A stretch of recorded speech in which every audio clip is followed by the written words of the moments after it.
Halo Tribuners, kembali lagi dalam Ensiklovia yang akan ngobrolin semua tentang kopi bareng Alivia. Oke Tribuners, gimana nih kabarnya nih? Semoga selalu dalam keadaan sehat dan berbahagia dimanapun dan kapanpun Tribuners berada. BTW, udah ngopi belum? Oh ya Tribuners, ngomong-ngomong tentang kopi nih, saya sudah bersama dengan Mas Firman dari Osing Coffee. Halo Mas Firman. Halo Mbak Mungkin Livia. bisa menyapa Tribuners nih. Oke. Halo Tribuners, perkenalkan, aku Firman, aku dari Osing Coffee. Oke, kita akan ngobrolin tentang Osing Coffee. Oke. Sebelumnya nih Mas Firman, kapan sih Osing Coffee ini tuh dibentuk? Dan kenapa namanya Osing? Oke. Jadi Osing Coffee ini dia dibentuk tahun 2022. Dan sebenarnya ada cerita juga dari kenapa namanya Osing. Okay. Mungkin bagi sebagian orang yang belum tahu, mereka pasti bakal nanya, emang masnya dari Banyuwangi? Kan ada nih suku Osing dari Banyuwangi. Osing, iya betul. Ya, tapi Osing sendiri di aku dia enggak, karena dia singkatan dari nama Opak Singkong. Kenapa? Kan kopi nih. Iya. Kenapa ada Opak Singkongnya? Oke. Jadi Opak Singkong itu ibu yang produksi.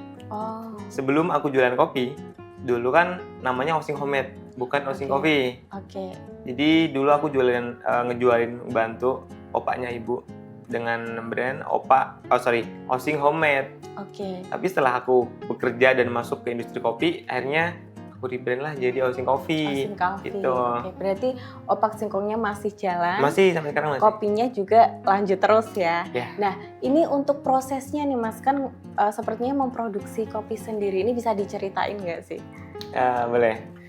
Jadi memang dari pertama kali atau tahun pertama aku ngebentuk Osing, sebenarnya memang aku pengennya itu berjalan dari hulu.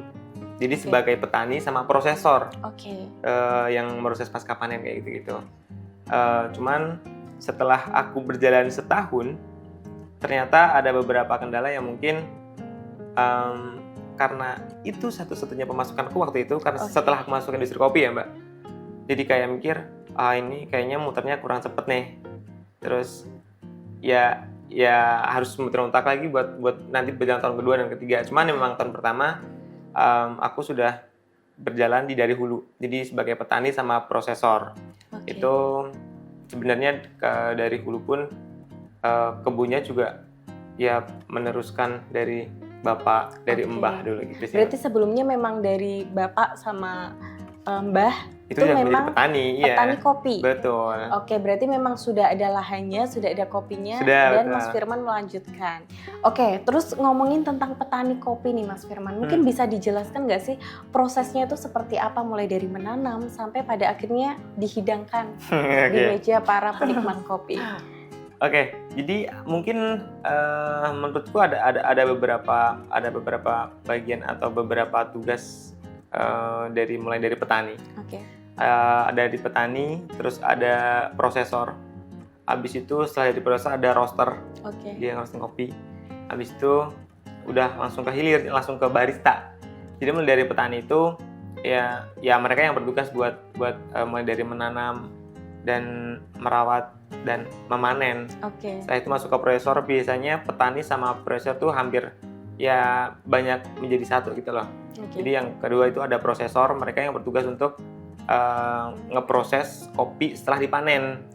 Ngeproses pun dia juga ada beberapa cara atau treatment juga, tergantung dari rasa apa yang akan kita keluarkan dari kopi tersebut, gitu. Tergantung kebutuhan kita sebenarnya. Terus setelah dari prosesor masuk ke roaster, jadi mereka yang biasa ngerosting atau yang mungkin bisa dibilang nyangrai ya Mbak. Jadi mereka yang biasa nyangrai kopi sebelum nanti masuk ke coffee shop yang biasa mereka hidangkan buat para customer gitu. Nah muncul pertanyaan lagi nih. Jadi sebelumnya nih Mas, kan Osing Coffee ini sendiri tuh hadir di tahun 2022. Sementara pertanian kopi ini tuh turun-temurun dari keluarga Mas Firman, iya kan? Kalau untuk petaninya ini sendiri tuh sebenarnya mulai dari tahun kapan Mas, tahu nggak? petani di daerahku nih atau sayanya nih? Dari keluarganya Mas Firman sendiri yang pada akhirnya dilanjutkan oleh Mas Firman. Lama banget ya? Lama banget Mbak, soalnya itu udah dari zaman Mbah kan. Oh gitu, bahkan aku Mbah udah nggak ada itu aku masih kecil, jadi nggak inget. Berarti lama banget lama banget tuh. Terus proses dari bapaknya Mas Firman ke Mas Firman ini apakah langsung berbentuk kafe atau pada akhirnya menjual apa dulu nih awalnya? Oh enggak, jadi mulai dari tahun pertama hosting ya Mbak. Mulai dari tahun pertama hosting yang dimana aku berniat buat hanya menjadi seorang petani dan prosesor. Cuman petani dan prosesor itu ternyata apapun itu kayaknya nggak luput dari biaya ya, dari modal ya. Dan ternyata kalau kita mau berjalan sebagai petani dan prosesor, ternyata biayanya cukup gede nih.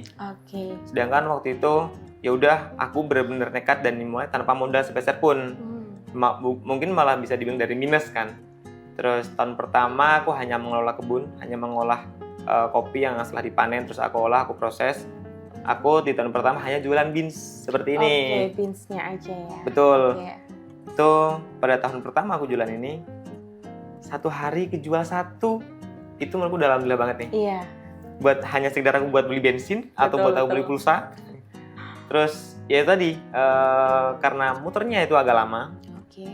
Akhirnya gimana caranya biar aku bisa muterin kopi dengan cepat lagi nih. Dengan cara jualan minuman. Tapi karena tahun kedua itu juga aku modalnya terbatas atau nggak ada modal lagi. Akhirnya gimana caranya aku bisa jualan tanpa harus mempunyai sebuah tempat yang besar, tanpa harus mempunyai mungkin dibilang kedai kalau sekarang.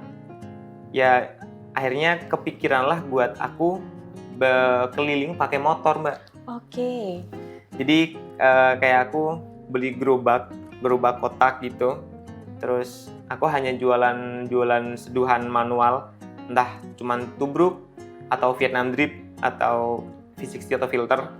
Aku cuma hanya jualan itu Mbak di tahun kedua. Jadi tahun kedua aku full motoran, mulai dari di event-event nih. Kayak ada event pengajian aku berangkat.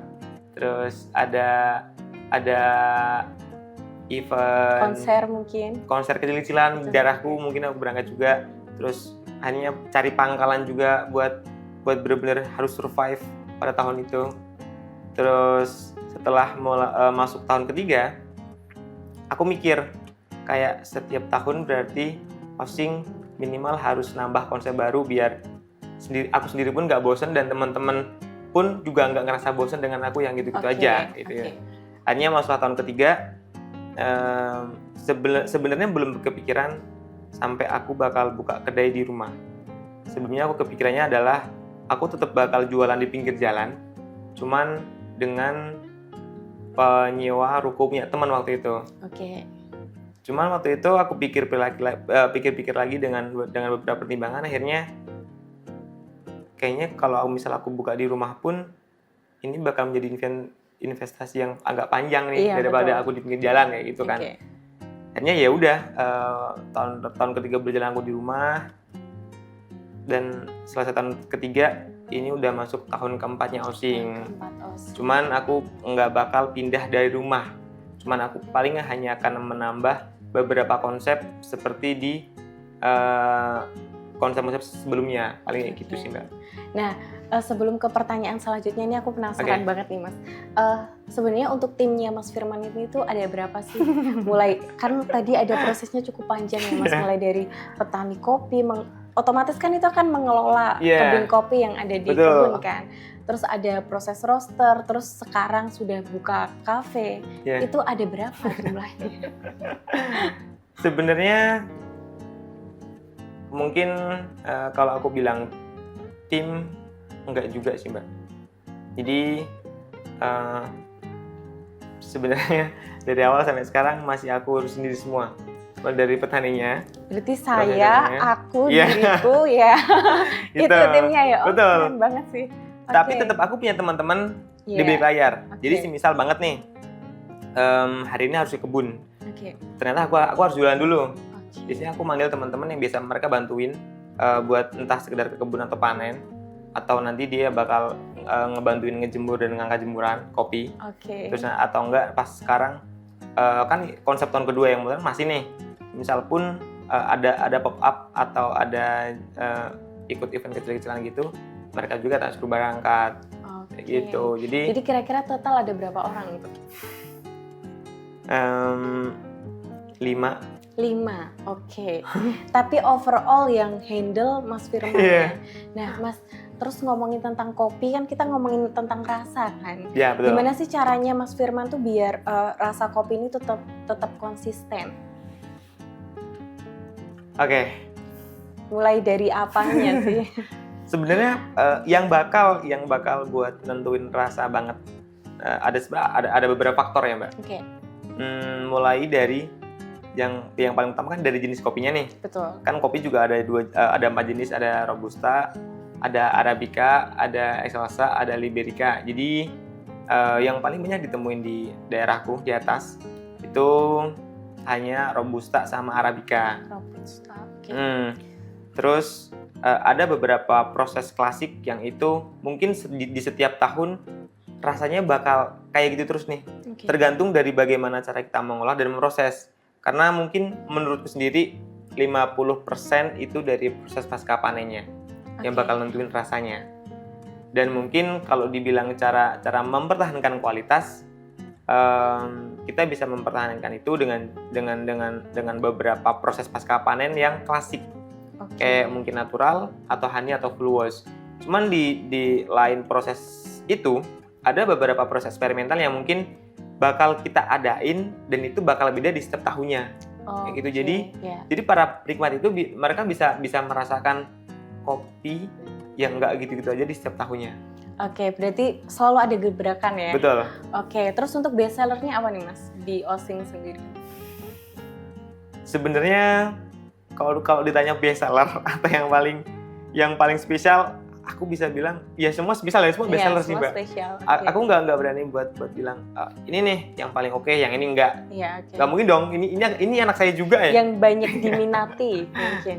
Oke, yang paling banyak diminati dalam konteksnya kopi bubuk atau kopi seduhan? Dua-duanya boleh. Kalau kopi bubuk mungkin karena pasarnya juga mungkin masih banyak ya anak-anak muda atau orang tua yang hampir sama lah, Mbak. Jadi mereka lebih suka untuk yang robusta dengan taste yang pahit. Bisa kalau pahit yang dibuat tubruk gitu loh, Mbak. Nah, itu robusta tuh. Terus kalau beberapa menu yang ada di rumah itu ada namanya signature. Dia semacam kopi susu gitulah. Itu yang best seller ya untuk yang dihidangkan. Betul. Oke, terus sejauh ini Mas, apa sih kendala yang dialami oleh Mas Firman dalam menjalani bisnis kopi ini? Kendala apa ya, Mbak? Mungkin kalau sekarang kayak mungkin nggak cuma di aku aja ya, di semua tempat atau teman-teman yang mereka juga jualan atau dia ada kedai. Kendalanya ya musim hujan, betul. Pasti kan. Kalau di Osing sendiri sebenarnya kendalanya itu semisal waktu nanti sudah memasuki masa panen dan tiba-tiba musim hujan belum selesai, akhirnya kita susah buat ngejemur kopinya. Yang harusnya misal kopi dia dijemur mungkin 1 minggu sampai 2 minggu udah kering. Cuman kalau masih sering hujan dan kurang panas, dia bisa sampai 1 bulan bahkan sampai 2 bulan juga. Itu yang akhirnya kopi harganya naik. Karena susah itu ya untuk memprosesnya ya. Betul. Terus kalau misalnya nih Mas kondisinya memang hujan terus, itu biasanya diakalin nggak atau mungkin dipanggang atau mungkin seperti apa dan apakah itu mempengaruhi rasanya? Bener. Ada beberapa produser juga yang mereka udah ya semakin kesini semakin pinter ya. Ada beberapa yang mereka mendirikan sebuah greenhouse buat benar-benar buat full ngejemur kopi. Tapi kalau tidak ada panas kan greenhouse juga tidak panas nih dalamnya. Jadi mau nggak mau juga mereka membuat semacam alat yang ya benar kata Mbak kayak dipanggang akhirnya. Cuman menurutku sendiri itu untuk mempengaruhi rasa ya sedikit mempengaruhi karena matahari kan dia bakal ngasih vitamin nih. Betul. kalau misalnya kita ngejemur di bahan materi langsung. Kalau kita ngejemurnya di dalam ruangan dengan panggangan, ya dia kering, tapi mungkin rasanya ya mungkin ya masih kalah sama yang langsung dijemur di sinar matahari sih. Oke. Nah, Mas, sebenarnya dalam setahun itu Mas Firman sendiri panen berapa kali sih? Kopi itu kalau di Jawa, apalagi di aku, dia panen itu setahun 1 kali. Setahun 1 kali. Sekali panen berapa banyak gitu? Sebenarnya kebunku sendiri juga nggak yang banyak sih, Mbak. Kalau di kebunku sendiri, dia per tahun kurang lebih itu 1 ton ceri. 1 ton ceri. Betul. Oke. Cuman itu untuk kebutuhanku sendiri sebenarnya masih kurang. Oke. Jadi mau nggak mau, aku juga ya mungkin beberapa kali ngobrol dan sharing sama beberapa petani, tetangga, atau ya di daerah lingkunganku lah. Akhirnya aku ngobrol sama mereka karena aku juga butuh barang dan kekurangan bahan kan. Oke. Akhirnya aku beli dari mereka dan mereka ngejual ke aku. Oke. Itu setiap musim panen kayak gitu. Jadi bisa saling silang gitu ya. Betul. Oke, terus mungkin nih Mas, ada nggak sih yang mau diomongin ke Tribuners ini, khususnya sebagai pebisnis kopi? Apa ya, Mbak? Mungkin untuk Tribuners, buat yang suka kopi nih berarti nih. Ya. Yang nggak suka gimana dong? Nggak apa-apa. Yang suka. Oh iya, yang suka. Pesan aja untuk Tribuners. Oke, buat Tribuners yang mungkin pengen ngopi, tapi kalian masih takut dengan beberapa penyakit dari mulai asam lambung, GERD. Itu sebenarnya nggak apa-apa minum kopi dengan catatan tanpa gula. Okay. Gitu. Dan kalau sebisa mungkin tetap kopi hitam sih. Kopi hitam. Betul. Karena itu lebih sehat ya. Iya. Oke. Tapi harus makan dulu juga. Okay. Kalau makan ya sama aja terus kosong kan. Itu sih, Mbak. Itu aja. Yeah. Oke, terima kasih Mas Firman untuk bincang-bincangnya terkait Osing Coffee. Tapi ini tadi kita belum ngomong ke Tribuners nih. Osing Coffee itu ada di mana sih? Oke. Jadi Osing Coffee dia ada di daerah Sumowono. Sumowono, Jawa Tengah. Betul, Bandungan. Bandungan. Oke. Di daerah Sumowono, Bandungan. Jadi mungkin kalau dari Bandungan sekitar 10 sampai 15 menit. Kalau dari Sumowono mungkin 5 sampai 10 menitan. Walaupun sebenarnya kampungku itu masuknya ke kecamatannya Jambu. Tahu nggak, Mbak? Jambu, tahu. Tahu. Oke. Tapi Jambu udah pojok nih, yang paling gunung banget. Jadi udah mepet sama Sumowono. Jadi lebih dekatnya sama Sumowono daripada sama Jambu. Oke. Gitu. Berarti sambil dingin-dingin ngopi cocok banget ya? Cocok banget. Kita juga ada mie kuah telur. Wah, enak banget, Mbak. Terima kasih Mas Firman untuk bincang-bincangnya ya. terkait dengan dunia perkopian. Nah, langsung pamit nih ke Tribuners nih. Oke Tribuners, itu tadi pembahasan saya bersama dengan Mas Firman dari Osing Coffee. Nah, untuk Tribuners jangan lewatkan episode Ensikofia yang lain yang pastinya akan ngobrolin semua tentang kopi bareng Alivia. Saya Alivia dan Mas Firman pamit undur diri dan terima kasih. Ke tengah. Yeah.